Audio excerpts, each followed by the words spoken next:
If you're one of those people like me who likes to go to antique stores and thrift stores and flea markets and pick things up and kind of give them a makeover at home, or if you want to do something like that, then this video is perfect for you. I'm Teresa, this is Celebration Elevation, and what we're going to do today is I'm going to take this little shelving unit that I got at actually an antique store. She actually had things displayed on these shelves, but I saw it and I thought, oh, this is perfect, because I needed something for my guest bathroom. And what I wanted to do is put maybe some baskets on here or something, boxes on here, because there's no counter space in there at all. And so I wanted to leave a little bit of that. So you have a few options when you get something like this. I don't know if you can see, I'll try to show the other camera that it has a lot of marks on it. It's definitely old. Okay, so the options you have for something like this are to just paint it whatever color you like. And you can use acrylic, you can use chalk paint, you can even use spray paint. So that's one way to do it. You could do it glossy, you could do it matte. The other thing you can do, what I'm going to do today, is I'm going to paint it with chalk paint, and then I'm going to take my sandpaper and just kind of get around some of the corners and stuff. I'm going to make an old thing that looks old, paint it new, and then make it look old again. So it's kind of ironic, really. But the first thing you want to do with something like this is just, it's dusty from the store. And so I want to get the dust off of it. Actually, that's not true. That's not the first thing you want to do. What I want to do first is just get some of the edges. If there's any uneven edges, I want to kind of scuff them up. You don't have to wear gloves for this, but I like to make my manicures last as long as possible, and this is a surefire way to mess it up really fast. So I'm going to take this very fine grit sandpaper, and I'm just giving it I'm taking off really what's left of some of the finish on here, and that will also make it easier to paint. Sorry, that's making too much noise.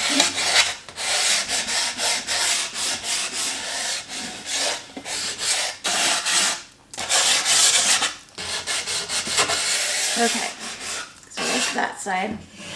Do the other side. I love going and finding things at one of these stores because I feel like I'm personalizing it then. You know, you're making it, like, for instance, I'm going to use a color called aged gray.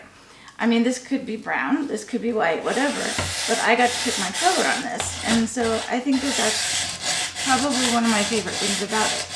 Okay, if you can see in my other camera, there's some, like, dings in it. So I'm just kind of rubbing those out of it. And also just giving it like a rougher surface to stick to for the paint, which is always, that's good too.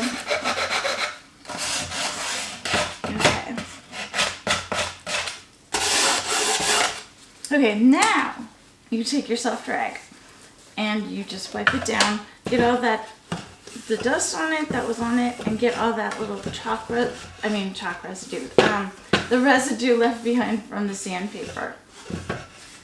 And you see this was perfect because it came with these little hooks, so I could hang it right from this. I don't have to like figure out how to hang it from the wall. It's gonna be super easy, just 2 nails and it's on. Okay, now the next thing you need to do is decide what brand of paint you're gonna use. And there are several out there now. I believe it all started with the Annie Sloan paint. And I remember when this all came out, I did like a couple big pieces of furniture because I loved it, because I had young kids and I needed to be able to do it while I was in the house, and while I was watching them, I couldn't like paint them outside where you have to go when you're using like, you know,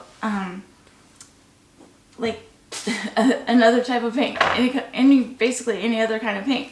You want a well ventilated area. Well, with the chalk paint, there's no anything. There's no odor, there's no toxic fumes, nothing's coming off of it. So I could just paint right in my bedroom, just put a little tarp down and paint the furniture, and it was perfect.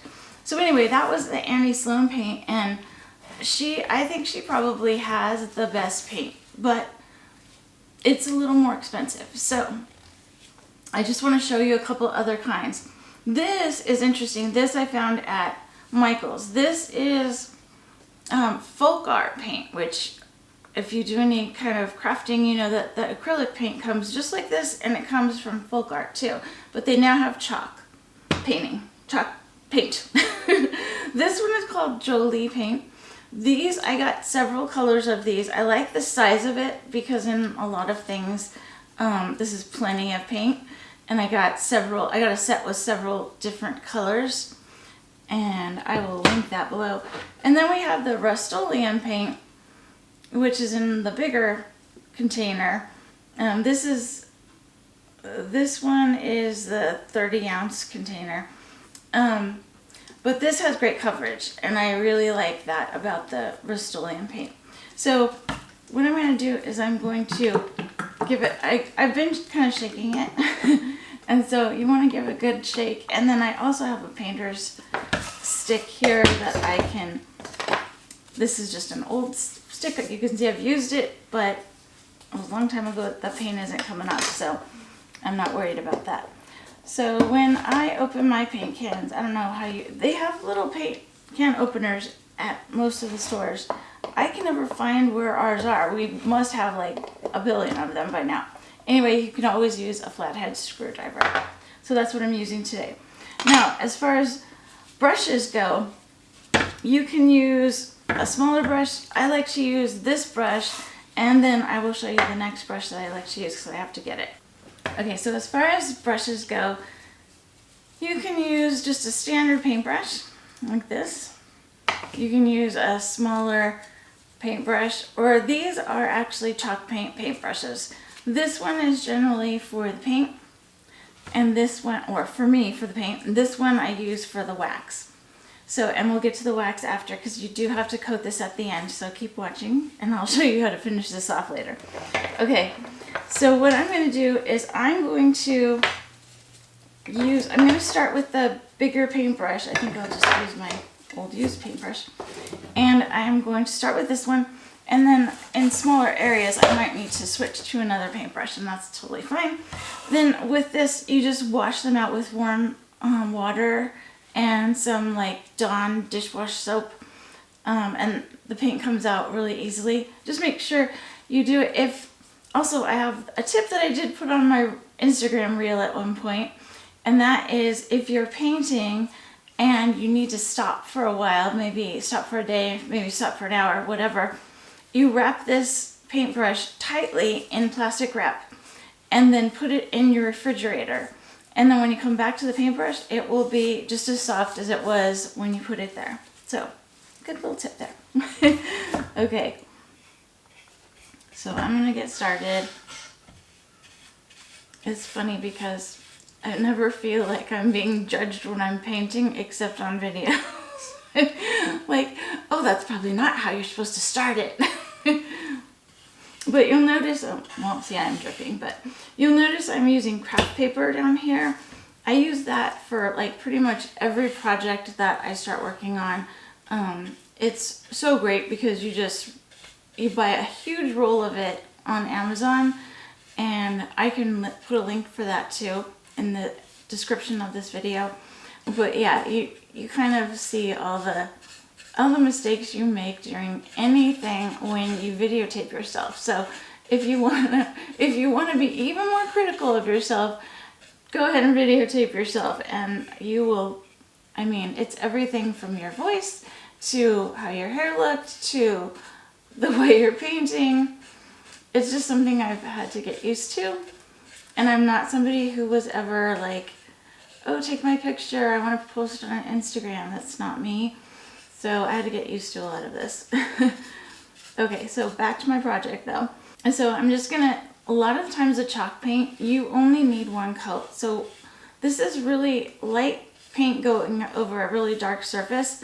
So I think we'll kind of decide on that when we get there, decide if we want to slap another coat on or in just some areas, because I don't want it to look brand new, so I don't mind if there's some brush strokes in it, but I also don't want it just being, looking like it's just covering up brown. If you like the content of this video and any of my other videos, please subscribe to my channel.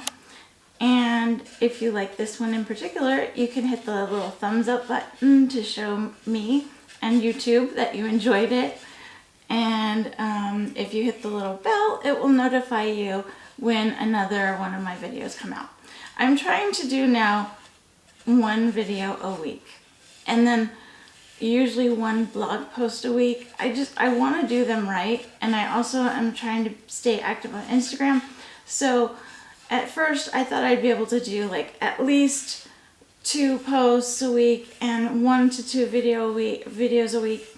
And that's just not possible. I feel like I'm not doing anything well at that point. So I've just sort of changed my personal goals with this and giving myself a little bit of a break with that.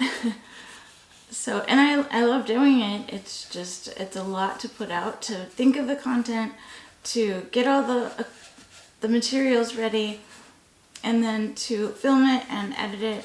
It's a big process. So I never realized before I did this, like how much people go through to make their videos. So, okay, I'm gonna speed this up so that you don't have to, or cut part of this out, I think, so you don't have to watch me tediously go through this and paint it.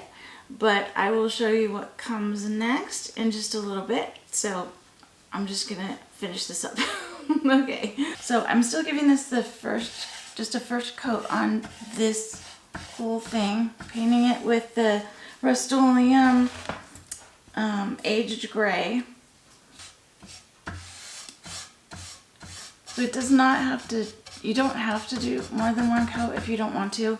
I think I probably will, because it looks like, even though this paint can says actually 1 coat covers, or 1 coat coverage, I guess it does, but when you're using a light color like this gray I'm using right now, and you're painting over something dark like this dark brown, it does show through. So I don't want it to show through until I'm actually sanding it and trying to make it show through. So in my little strategic areas, I don't want it to show through where it wants to show through.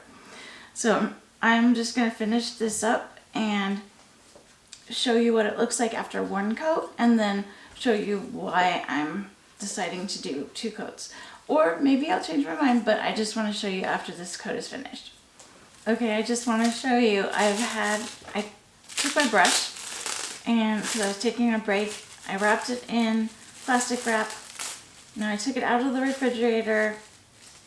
As you can see, it's just like it was when I put it in, except it's cold.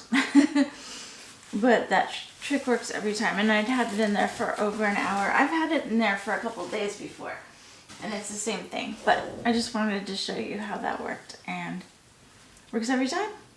So now I'm gonna go ahead and do the 2nd coat, because I let this dry, and you can really tell, hopefully the other camera is showing. Let me just check to see. Yeah, so you can see that there's very obvious brush strokes showing, and I don't want that. So I'm gonna paint this over again.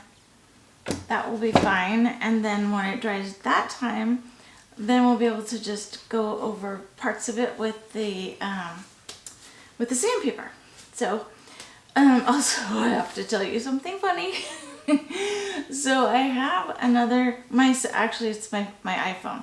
I have it on a little, what do you call it, like an elbow kind of thing, so that you can see what I'm doing down here. And it clips onto the phone. And so 3 times now I've accidentally hit that SOS button, and I like panic because it goes whoop whoop. And I'm thinking, oh my god, please don't let like the fire department or please show up. I don't know.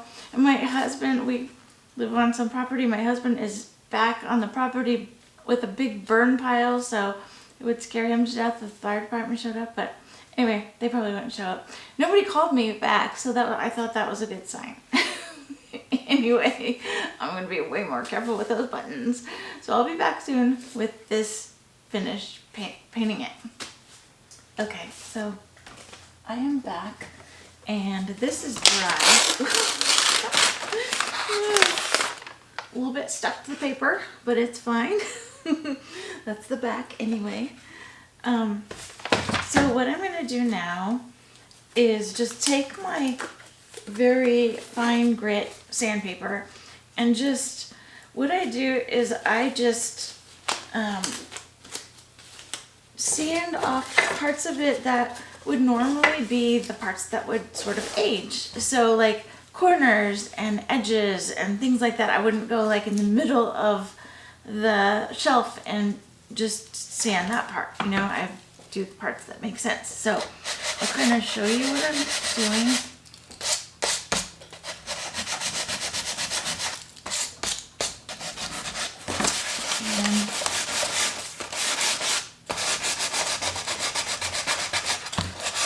And it takes a little bit more because, like I had mentioned before, I did 2 coats of the chalk paint, which, see, you can see, I'll show you in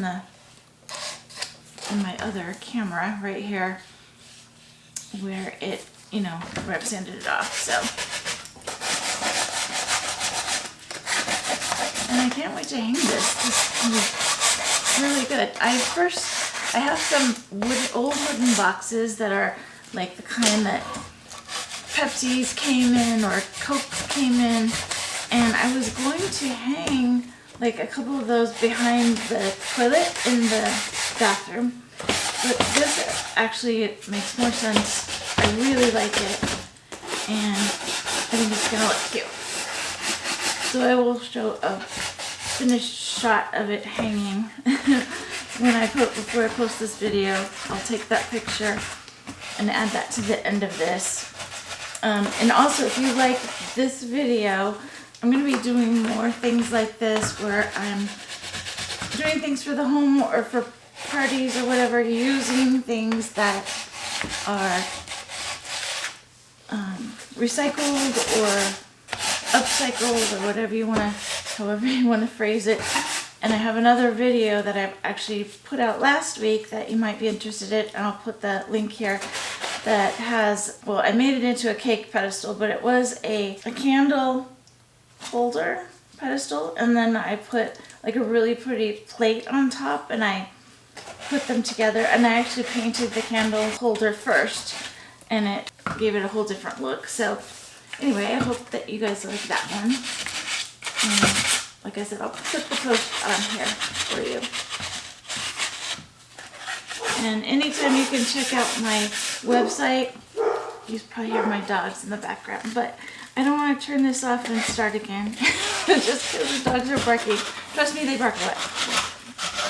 But my website is celebrationelevation.com, and you can find my blogs there and things also that I've posted on my blogs, different projects. I have recipes on there, and hopefully you'll take a look at that too. Almost done. What I'm going to do next is I'm going to wipe this down to get all this dust off of it, and then I'm going to put the wax on it. So the wax is just finishing wax. It's top coat finishing wax. And I'll show you what it looks like inside the can. So you can see it's just like a thick wax. And what I do with it is I use one of my brushes that actually I specifically bought for chalk paint. And I love this one because it kind of gets into the corners and everything. You just put this on, wipe it all over the finish on all the corners everywhere. And it puts like a sealant on your project. It also gives it like a nice look. And remember, we're working with chalk paint and that's water-based. So you really want something to seal that in there because it can come off easier, and it is susceptible to, like, if you had, for instance, I have like a dresser that I did, and with the wax and everything, if I put a glass on there, it's not going to leave a ring or take the paint off that area. So, all right, just about done. So I will show you what it looks like when I'm doing the wax. So now this is cleaned off. So now I'm gonna add the wax, and you just want to, like I said, get it over all over the surfaces, not just the parts that you've sanded, but everywhere. And you leave it on for, well, first you want to just wipe off any excess wax that's like big clumps of the wax anywhere, and then you want to 24 hours, let it cure for 24 hours, and then come back to it and actually take a clean cloth and buff it everywhere that which would be everywhere, buff it all over, and that gets like the excess wax off of it too. So that is going to be it for my project. I hope you liked this. I hope you enjoyed the video, and I hope you will join me again. Thanks a lot, guys. I'll see you next time. Bye.